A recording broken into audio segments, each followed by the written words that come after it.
Introducción al Derecho segundo semestre. Tema 1. Proceso judicial. El proceso es el conjunto de actos y trámites seguidos ante un órgano jurisdiccional que busca resolver una controversia entre dos sujetos de derecho y que concluye con una decisión jurídicamente fundamentada, normalmente un fallo o resolución judicial cuyo cumplimiento se puede exigir coactivamente. En el proceso hay que diferenciar algunos aspectos como lo son: 1. Los trámites, que son los actos que lo integran. 2. El procedimiento, que son las normas que lo regulan.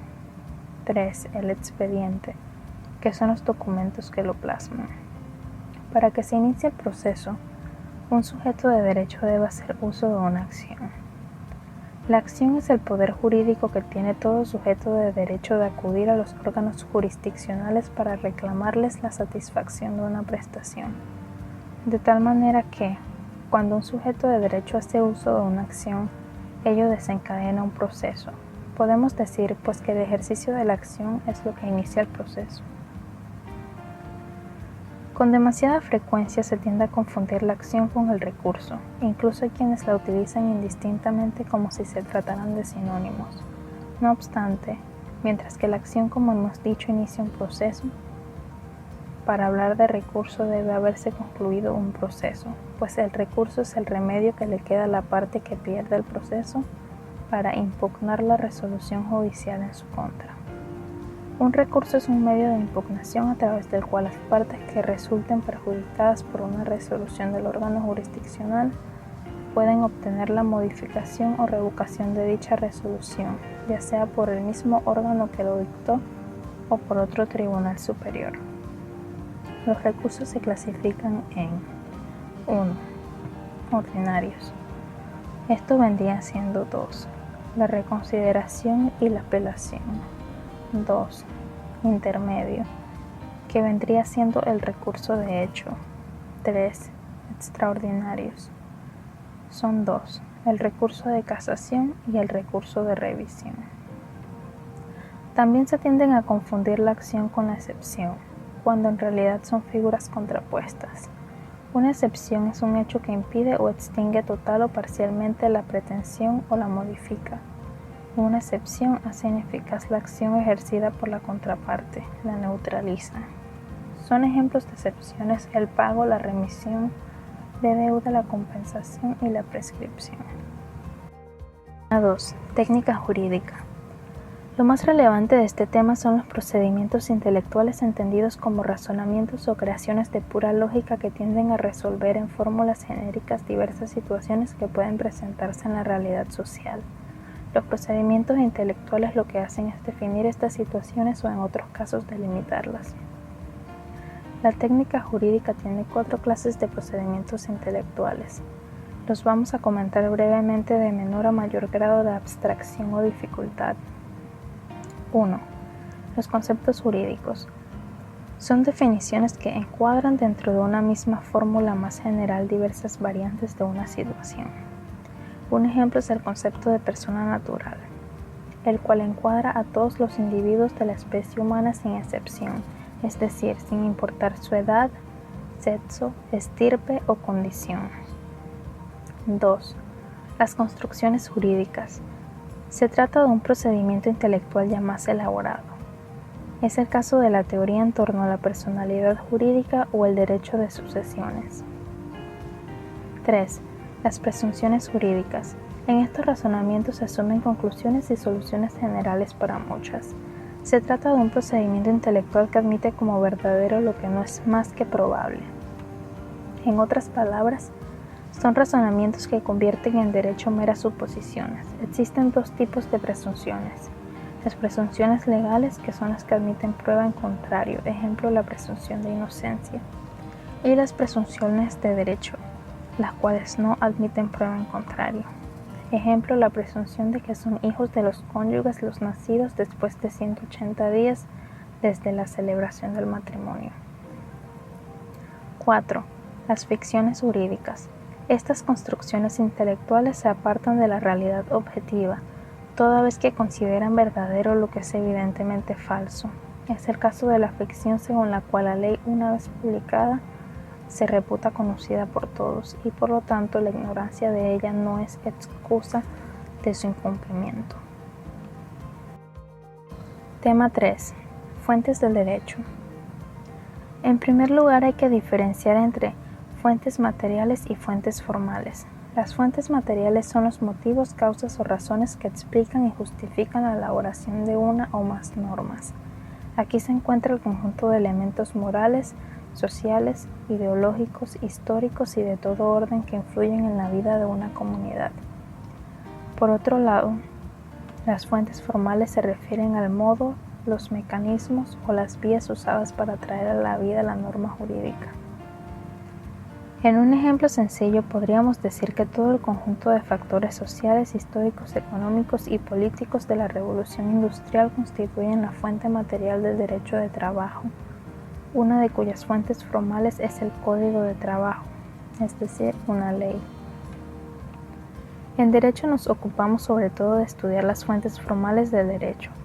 Estas son de varios tipos, a saber, la costumbre, la jurisprudencia, la ley, los principios generales del derecho, la doctrina de los tratadistas y los actos jurídicos.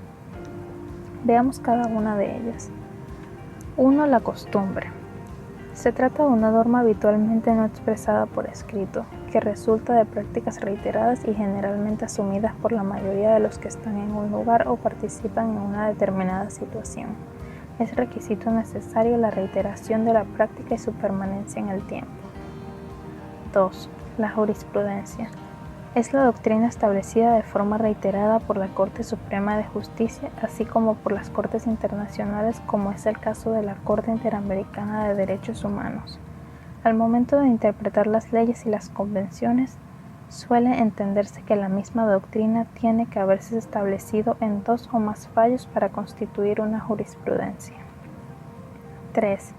La ley. En un sentido formal se trata de la ley aprobada por la Asamblea Nacional siguiendo las directrices constitucionales para tal proceso.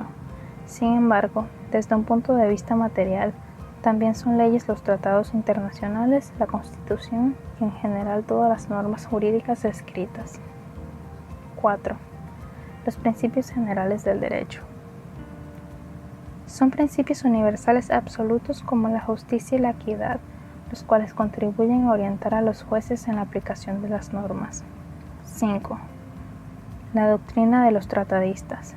Está constituida por la opinión y estudios de expertos en la materia que sirve de guía y de ilustración para la elaboración y aplicación del derecho.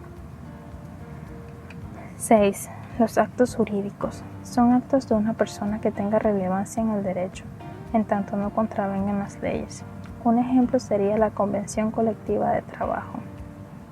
Se consideran fuentes de derecho porque estos actos serán pautas legales que seguir. Tema 4. La ley. Hablamos aquí exclusivamente de la ley en sentido formal, la ley aprobada por la Asamblea Nacional siguiendo las directrices trazadas por la Constitución. Son 3 las etapas de formación de una ley: aprobación, sanción y promulgación. La aprobación tiene lugar en la Asamblea Nacional. La sanción se da por parte del Presidente de la República. La promulgación es el acto de publicación formal de la ley en la Gaceta Oficial. Por lo que respecta a la etapa de formación de la ley, esta tiene a su vez 3 momentos distintos denominados debates.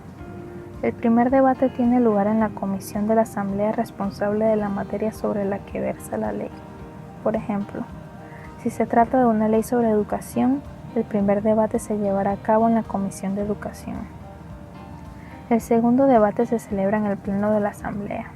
Durante la misma, los diputados pueden proponer modificaciones y adiciones.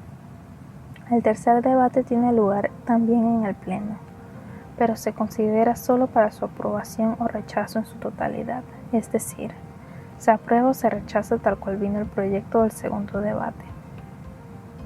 Al estudiar el tema de la ley en sentido formal, conviene comentar brevemente 3 figuras estrechamente vinculadas al mismo: la iniciativa legislativa, la acción de inconstitucional, la consulta de inconstitucionalidad y la objeción de inexequibilidad.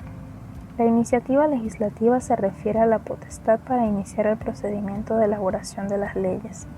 El artículo 165 de la Constitución Política de Panamá vigente establece que personas u órganos tienen tal facultad. Por lo que respecta a la acción de inconstitucional, la consulta de inconstitucionalidad y la objeción de inexequibilidad, las tres figuras son instituciones de garantía que buscan guardar la integridad de la Constitución, pero tienen entre sí diferencias importantes.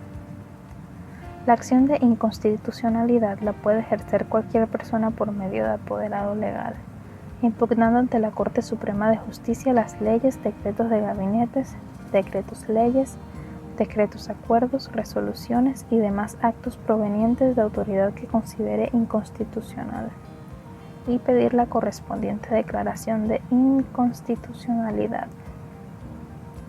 La consulta sobre constitucionalidad la puede ejercer un servidor público que al impartir justicia advierta por sí mismo o por aviso de una de las partes en el proceso que la disposición legal o reglamentaria aplicable al caso es inconstitucional.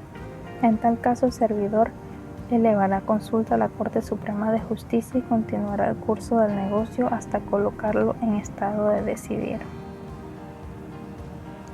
La objeción de inexequibilidad es potestad del órgano ejecutivo, como mecanismo para objetar un proyecto de ley por considerarlo inconstitucional.